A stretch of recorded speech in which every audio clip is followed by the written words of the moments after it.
20th century के बाद, मतलब कि 2000 के बाद जब हमारी सेंट्रल गवर्नमेंट बैठी उस समय अटल बिहारी वाजपेयी जी थे, तो उन्होंने ये चीज़ सोचा कि हम इंडस्ट्रियल सेक्टर पे हम बहुत अच्छे से काम कर रहे हैं, न्यूक्लियर सेक्टर पे हम बहुत अच्छे से काम कर रहे हैं, हमारे रोड्स बना रहे हैं, हम ट्रांसपोर्ट बना रहे हैं, बड़ी बड़ी बिल्डिंग बना रहे हैं, लेकिन उसका सबसे बड़ा डिमेरिट्स हमारे पास ये कि हमारे जंगल नष्ट हो रहे हैं, हमारे वन्य प्राणी नष्ट हो रहे हैं। ये चीज़ जब हमारी गवर्नमेंट ने इसको देखा, तो उसके बाद फिर उन्होंने ये स्कीम्स और ये प्रोग्राम्स लाए कि उसके लिए कंजर्वेशन बहुत जरूरी है। Forest and wild life conservation इसलिए जरूरी है क्योंकि जो हमारा नेचर है, जो हमारा एनवायरनमेंट है, ह्यूमन कोई भी लिविंग बीइंग्स हो, चाहे वो ह्यूमन बीइंग्स हो या अपना वाइल्ड लाइफ हो, एनिमल बीइंग्स हो, वो विदाउट नेचर और एनवायरनमेंट के बिना नहीं रह सकती है। तो नेचर और एनवायरनमेंट अपन को कहाँ से, उसका मेन सोर्स क्या रहता है? फॉरेस्ट एंड वाइल्ड लाइफ रहता है। फॉरेस्ट अपने नेचर में आता है, एनवायरनमेंट में आता है, और वाइल्ड लाइफ में जितने भी वन्य प्राणी रहते हैं वो क्या करते हैं कि भाई फॉरेस्ट की संरक्षण करते हैं। ठीक है, तो ये जब गवर्नमेंट ने इस चीज को देखा कि भाई हमको इसका कैसे संरक्षण करना है, कैसे इसका कंजर्वेशन करना है, तो उसको लेके अलग अलग प्रोग्राम्स और सब गवर्नमेंट ने उसको लेके अलग अलग स्कीम्स लेके आई। ठीक है, अब इसमें हम ऐसे कुछ मेन जो एलिमेंट्स देखते हैं वाइल्ड लाइफ कंजर्वेशन और फॉरेस्ट और वाइल्ड लाइफ कंजर्वेशन से।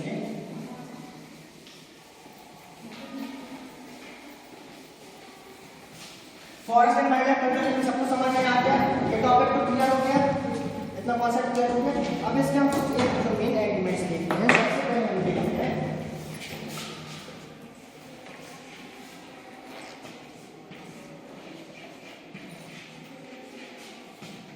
डेवलपमेंट। मतलब क्या हुआ, forest and wild life conservation की सबसे पहले क्या किया, गवर्नमेंट ने अलग अलग प्रकार की एजेंसीज बनाई, है ना। जैसे कि सबसे पहले उनको एजेंसी इसको डायरेक्ट कौन करती थी,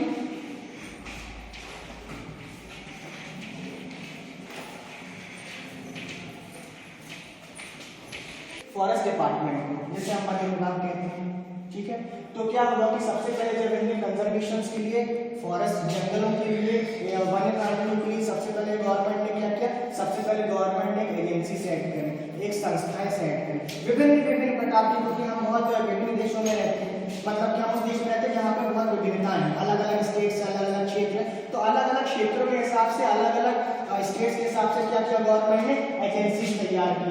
भले वो डिफरेंट प्रकार की एजेंसीज होगी, लेकिन वो किसके अंदर आएंगी, फॉरेस्ट डिपार्टमेंट के अंदर। उसमें भी गवर्नमेंट ने क्या किया, तो उसको दो चीज में डिवाइड कर दिया, सेंट्रल और स्टेट। ठीक है, फॉरेस्ट डिपार्टमेंट दोनों जगह पे रहता है, सेंट्रल गवर्नमेंट उसको रन करती है और स्टेट गवर्नमेंट उसको रन करती है। तो सबसे पहले गवर्नमेंट ने क्या किया, हमारे वन्य प्राणी और जंगल के संरक्षण के लिए पहले वो एजेंसी बनाई, वो विभाग बनाया जो कहना चाहिए कि डायरेक्ट डील कर सके फॉरेस्ट और वाइल्ड लाइफ, और कोई डिपार्टमेंट को डायरेक्ट डील नहीं कर सकता इस चीज से। ठीक है, ये चीज समझ में आ गई सबको, इसमें कोई डाउट तो नहीं है ना। टूरिज्म सेक्टर, इसके अंदर सेकंड उसके मेन इसके फीचर्स में से आता है टूरिज्म सेक्टर। ठीक है, टूरिज्म से हम सब जानते हैं पर्यटन। आज हम उस जिले में रहते हैं जहाँ पे बहुत बड़ा टूरिज्म है, जिससे हम कान्हा एक सबसे बड़ा मेन एग्जाम्पल है। अब सेकंड क्या हुआ कि जब forest and wild life conservation को लेकर जब गवर्नमेंट इस पे काम कर रही थी, ठीक है, इसको एक्सिक्यूट कर रही थी, तो उसमें उन्होंने ये सोचा कि सबसे पहले हम क्या लेके आए, उसमें एजेंसी डेवलपमेंट करने के बाद इसमें हम टूरिज्म लेके आए। टूरिज्म से क्या होगा, जब बड़े बड़े जो पर्यटक होंगे बाहरी, जिसे हम कहते हैं विदेशी सैलानी, जब हमारे देश में आएंगे, हमारे यहाँ जंगलों में घूमेंगे, हमारे यहाँ वाइल्ड लाइफ सेंचुरीज में देखेंगे, तो उन्होंने क्या कहा, तो वो क्या होगा, उससे हमारे देश को राजस्व आएगा। तो वो राजस्व क्या करेंगे, वो हम इन्हीं के फॉरेस्ट और वाइल्ड लाइफ कंजर्वेशन में हम उसी का पैसा जो है उसी पे लगा सकेंगे।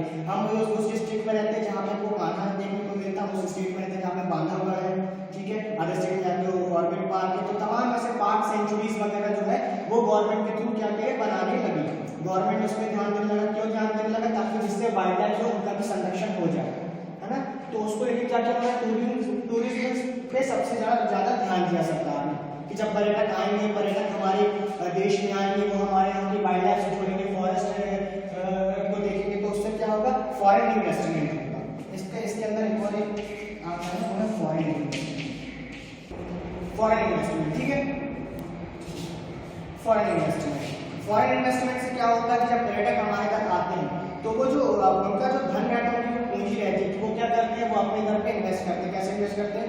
टिकट के थ्रू, जो गवर्नमेंट को चार्ज करती है उसके थ्रू, जो टैक्स जो गवर्नमेंट लेती है उसके थ्रू, जो अलग अलग फीस रहते हैं, है ना, जैसे खाना जाओगे तो उसके लिए आपके अलग अलग फीस चार्जेस रहते होंगे। तो वो क्या होगा, जब वो पैसा गवर्नमेंट के पास जाएगा तो उसी पैसे को गवर्नमेंट किसमें यूज करती है? फॉरेस्ट और वाइल्ड लाइफ के कंजर्वेशन। आया समझ में? ये टॉपिक क्लियर हुआ? दो चीज हमने पढ़ा। गवर्नमेंट ने सबसे पहले क्या किया? गवर्नमेंट ने सबसे पहले एजेंसीज बनाई, अलग अलग प्रकार की एजेंसीज बनाई, अलग अलग स्टेट में, अलग रीजन में, जिसको फॉरेस्ट डिपार्टमेंट करता है। ठीक है, पहला स्टेप उन्होंने उठाया कि फॉरेस्ट और वाइल्ड लाइफ को कैसे कंजर्व किया जाए।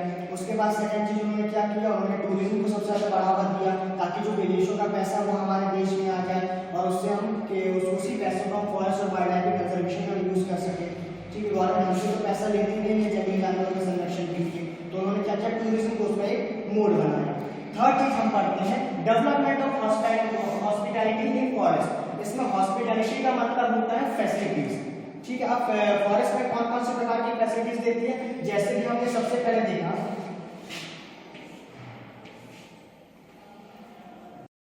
उसके बाद उन्होंने क्या किया? हॉस्पिटैलिटी फॉरेस्ट में उन्होंने मेडिकल फैसिलिटीज जो है वो प्रोवाइड करना है। किसके लिए? वन्य प्राणियों के लिए। पहले ये होता था कि जंगली जानवरों की हेल्थ का उतना कोई ध्यान नहीं देता था, लेकिन उसके बाद क्या उन्होंने कहा कि सबसे पहले अगर हमको वाइल्ड लाइफ कंजर्वेशन करना है, फॉरेस्ट का कंजर्वेशन करना है, तो उसके लिए हमको क्या करना पड़ेगा? हमको उसके लिए एक मेडिकल फैसिलिटीज प्रोवाइड करना पड़ेगा। आज हम देखते हैं चाहे जितने भी फॉरेस्ट हो, सेंचुरीज हो या पार्क हो या जू हो, वहाँ पे क्या होता है? वहाँ पे मेडिकल फैसिलिटीज वाले जो है वेटनरी डॉक्टर द्वारा प्रोवाइड कराई जाती है अपने जो भी वन्य प्राणी है उनसे। तो गवर्नमेंट ने क्या किया? गवर्नमेंट ने एक अलग उसके स्टेप्स उठाए किसके लिए? मेडिकल फैसिलिटीज के लिए। ठीक है, इसके बाद और जो इसके बाद क्या होगा? उन्हें अलग अलग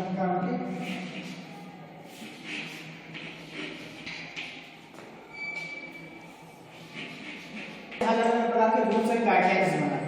ठीक है, फॉरेस्ट में आज पहले क्या होता था? अगर हम चाहें, जब हमारा देश 1947 में आजाद हुआ, हमारा कॉन्स्टिट्यूशन लागू हुआ 1951 में, लेकिन 1947 से हम पहले जाए तो क्या होता था कि जंगलों में क्या होता था कि जो वाइल्ड लाइफ, जिसे हम हंटिंग कहते हैं, शिकार करना, तो पहले जानवरों का शिकार करने की संपूर्ण आजादी थी। लोग जानवरों को मारते थे, फॉरेस्ट में लकड़ियां काटते थे, आग लगाते थे, और जो भी फॉरेस्ट की जो भी चीज है वो क्या करते थे? उसको अपने प्राइवेट यूज में लेते थे। लेकिन उसके बाद जब गवर्नमेंट ने ये दिया कि नहीं, हमको फॉरेस्ट और वाइल्ड लाइफ की संरक्षण करना है, तो उसने क्या किया? उसने अलग अलग प्रकार के रूल्स एंड गाइडलाइंस बनाए। स्टेट गवर्नमेंट ने अलग बनाया, सेंट्रल गवर्नमेंट ने अलग बनाया। क्या बनाया? कि उसने सबसे पहले ये था कि जो भी गवर्नमेंट फॉरेस्ट और वाइल्ड लाइफ है, ये क्या है? ये गवर्नमेंट प्रॉपर्टीज है, कोई भी इसको अपने प्राइवेट यूज में नहीं ले सकता है। ठीक है, आज कोई भी व्यक्ति अपने घर में जंगली जानवरों का पालन नहीं कर सकता। आप पेट्स पाल सकते हो, बट आप उसमें जो भी जो वाइल्ड लाइफ रहती है, जो भी फॉरेस्ट एनिमल्स रहते हैं, आप उनको नहीं पाल सकते हो। तो उसको लेके रूल्स बनाया, गाइडलाइंस बनाया। फॉरेस्ट के लिए क्या है? आप वहाँ जाके लकड़ी नहीं काट सकते हो। फॉरेस्ट की जो भू राजस्व रहता है, जो उसका एरिया रहता है, लैंड रहता है, उसका यूज आप किसी प्राइवेट प्रॉपर्टीज के लिए नहीं कर सकते, वो गवर्नमेंट के थ्रू रहेगा, गवर्नमेंट ही रहेगा। तो उससे मेन क्या हुआ कि सबसे पहले उसमें फॉरेस्ट और वाइल्ड लाइफ क्या होगा? ये प्रिवेंट है। ठीक है, कि इनका कोई भी मिसयूज ना हो, जो उन्होंने एक नए स्टेप कंजर्वेशन समझ में आया, इसका जो बेसिक्स था। ठीक है, आगे सबको साक्षी बताओ। तो हम ये पूछते हैं कि हमारे जो मंडल डिस्ट्रिक्ट में ऐसा कौन सा फॉरेस्ट है जिसके लिए हमारा पूरा मंडल जाना जाता है?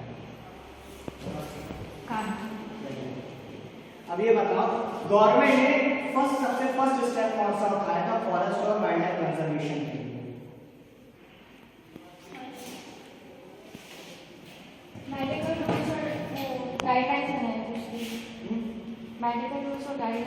सबसे पहले उन्होंने एजेंसीज का डेवलपमेंट किया, अलग अलग प्रकार की बोर्ड। ठीक है, वाइल्ड लाइफ सेंचुरीज रहती है, वहाँ पर कौन कौन प्रकार की फैसिलिटीज प्रोवाइड करती है गवर्नमेंट? मेडिकल और रूल्स एंड डेवलपमेंट। गवर्नमेंट ने टूरिज्म को क्यों बढ़ावा दिया forest and wild life conservation के लिए? Forest and wild life conservation के लिए टूरिज्म को क्यों बढ़ावा दिया? बताओ। इनकम से क्या होगा कि जो वाइल्ड लाइफ और जो फॉरेस्ट है उसका कंजर्वेशन कर सकते हैं। अब एक लास्ट क्वेश्चन करते हैं। ठीक है, ये बताओ, अपन ने इसमें टोटल ये पढ़ा forest and wild life conservation, ठीक है। इसमें ये रहता है कि कंजर्वेशन जो रहता है forest and wild life conservation रहता है, तो उसके लिए जो सेंट्रल गवर्नमेंट्स है और स्टेट गवर्नमेंट्स, कोई बता सकता है उसके कौन, कोई ऐसे दो आप स्टेप बता दीजिए जो सेंट्रल गवर्नमेंट और स्टेट गवर्नमेंट दोनों द्वारा उठाए जाते हैं, कोई भी दो स्टेप।